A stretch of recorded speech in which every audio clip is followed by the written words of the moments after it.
주님께서 여러분과 함께 요한이 전한 거룩한 복음입니다.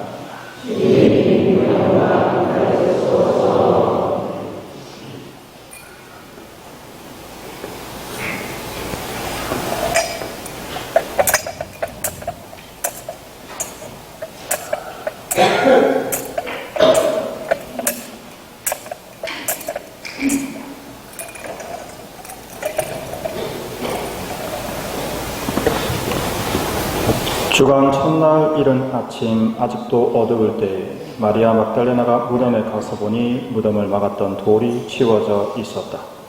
그래서 그 여자는 시몬 베드로와 예수님께서 사랑하신 다른 제자에게 달려가서 말하였다. 누가 주님을 무덤에서 꺼내갔습니다. 어디에 모셨는지 모르겠습니다. 베드로와 다른 제자는 밖으로 나와 무덤으로 갔다. 두 사람이 함께 달렸는데 다른 제자가 베드로보다 빨리 달려 무덤에 먼저 다다랐다. 그는 몸을 굽혀 암화포가 놓여 있는 것을 보기는 하였지만 안으로 들어가지는 않았다. 시몬 베드로가 뒤에 따라와서 무덤으로 들어가 암화포가 놓여 있는 것을 보았다. 예수님의 얼굴을 쌌던 수건은 암화포와 함께 놓여 있지 않고 따로 한 곳에 개켜져 있었다. 그제야 무덤에 먼저 다다른 다른 제자도 들어갔다. 그리고 보고 믿었다. 사실 그들은 예수님께서 죽은 이들 가운데에서 다시 살아나셔야 한다는 성경 말씀을 아직 깨닫지 못하고 있었던 것이다. 주님의 말씀입니다.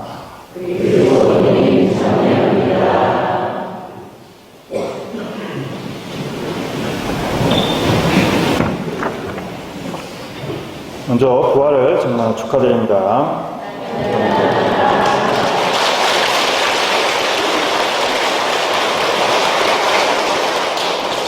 네, 오랜만에 우리 신자분들과 함께 성주간 성삼위를 함께 맞이하고 참으로 주님께서 원하시는 기쁨이 바로 여러분들과 또 사람들과 함께하는 기쁨이라 생각을 합니다.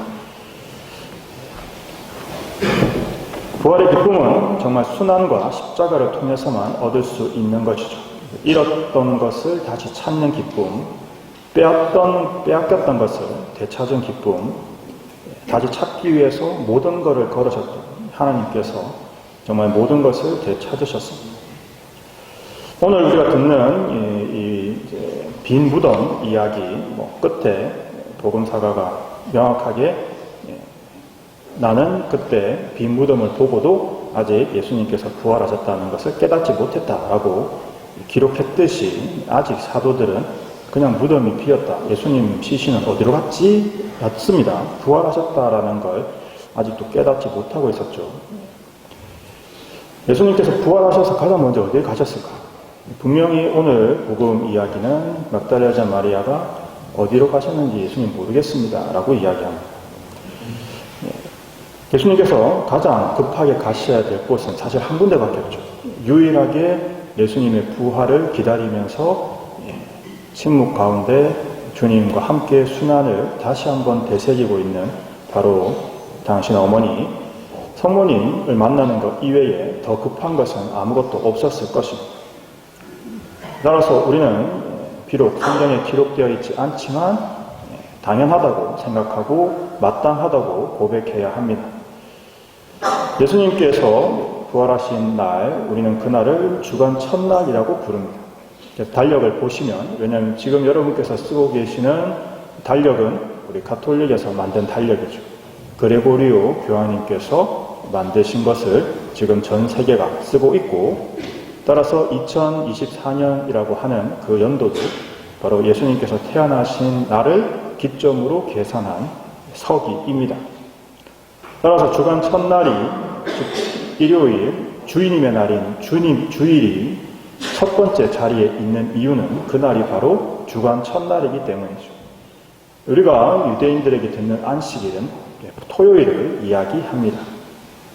따라서 주간 첫날, 즉 주님의 날인 오늘 예수님께서 부활하셨고 우리는 매주 그 주님의 날에 미사에 참석하면서 바로 오늘 대축일을 기념하던 이 날이 매주 기념하는 것입니다.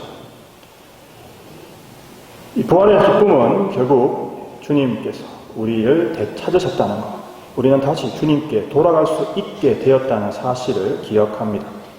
그래서 제가 그 주님께 가는 그 길을 지금까지 공부했던 것을 정리해서 제 나름의 청사진을 만들어서 여러분께 나누어 드렸던 겁니다. 하나님 자녀에 이르는 길. 그것이 저는 천국에 이르는 계단이고, 우리가 그 과정을 통해서 모든 신자분들께서 결국 하나님 안에, 삼위일체 안에 일치할 수 있다라고 생각합니다. 바로 그 길로 주님께서는 우리를 부르신 것이죠. 하지만 그 길을 가기 위해서 반드시 우리가 기억해야 하는 것이 있습니다. 그건 우리는 자유를 가지고 있다라는 거죠.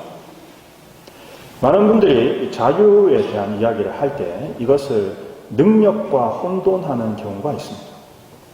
무슨 말인가 하면, 자유를 가지고 계십니다. 이렇게 하면 별로 마음대로 할 수 있는 게 없는데요. 제가 어디 가고 싶다고 지금 갈 수가 있습니까? 뭘 하고 싶다고 할 수가 있습니까? 하지만 제가 말씀드리는 건 자유는 능력이 아닙니다. 무슨 말인가 하면 어떤 것을 만든다든지 또는 내가 어디를 순간 이동을 통해서 간다든지 하는 것이 자유가 아니죠. 그건 능력입니다. 자유는 능력의 문제가 아니고 선택의 문제죠. 따라서 우리가 가지고 있는 자유는 내가 어떤 것을 선택함에 있어서 누구도 그것을 방해하거나 제한하지 않는다는 뜻입니다. 따라서 우리는 스스로 자유를 가지고 선택할 수 있습니다. 근데 가만히 생각해보면 그렇지 못한 경우들이 있죠. 그게 바로 우리가 죄에 빠졌던 결과, 유혹에 여전히 노출되어 있다는 것을 알려주는 것입니다. 따라서 우리는 고백성사를 통해서 또 미사를 통해서 기도를 통해서 하나님으로부터 부여받은 그 자유를 온전히 보존하고 다시 하나님을 선택하는 데 사용해야 한다는 겁니다. 바로 이런 부분들이 우리가 배우고 또 알아야 하는 부분들이라는 것이죠. 하나님께서는 이런 자유를 가진 우리를 당신께로 이끄시기 위해서 힘이나 아니면 다른 것으로 우리를 굴복시키는 것이 아니고 사랑으로 우리를 설득하시고 공감과 동의를 불러일으키기 위해서 지금도 우리 앞에 당신의 사랑을 한없이 보여주고 계십니다. 그리고 먼저 그 사랑을 느끼고 그 사랑을 체험했던 제자들을 통해서 그것을 가르치고 알려주고 계십니다. 따라서 우리는 주님의 제자, 주님의 자녀가 되기 위해서는 바로 주님께서 보여주신 그 사랑을 배울 필요가 있습니다. 바로 자기 자신을 내어주시는 사랑이죠. 오늘 우리가 함께 키고 부활을 기념하는 이 부활초는 바로 자신을 태워 우리에게 빛을 주는 주님의 사랑을 상징합니다. 따라서 우리는 그리스 사람들, 주로 사랑에 대한 정의를 표현할 때 그리스 사람들은 사랑을 세 개로 나누어서 표현을 했었습니다. 잘 아시다시피 에로스, 필로스, 아가페라는 세 가지 단어죠. 그래서 우리는 잘 아시다시피 부모님의 무조건적인 사랑을 나타내는 이 아가페의 사랑이야말로 주님께서 우리에게 베풀어 주시는 사랑이라고 고백합니다.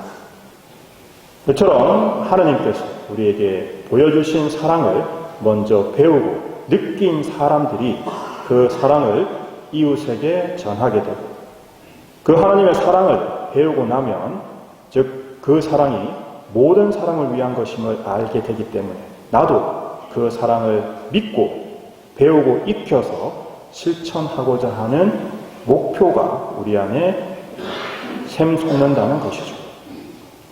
따라서 우리 모든 신자분들 그 길로 함께 갔으면 좋겠다고 권고드리는 것입니다. 바로 그 길이 우리의 본 모습을 회복하고 구원받을 수 있는 참 행복의 길이기 때문입니다. 저는 천국에로 가는 계단, 하나님 자녀에 이르는 길을 만들면서 희망이고 그것을 많은 분들께 알려드리고 싶은 갈망으로 가득 차 있습니다. 왜냐하면 하나님께서 우리에게 불러주신, 하나님께서 우리에게 보여주신 그 길이 보이기 때문입니다.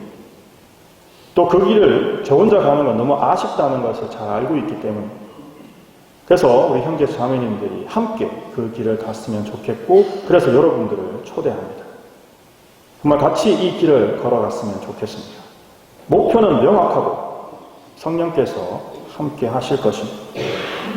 제가 천국에서 사목하고 있는 동안 그 각각의 단계와 목표, 해야 할 기도, 또 배워야 할 것들을 열심히 가르쳐 드리겠습니다.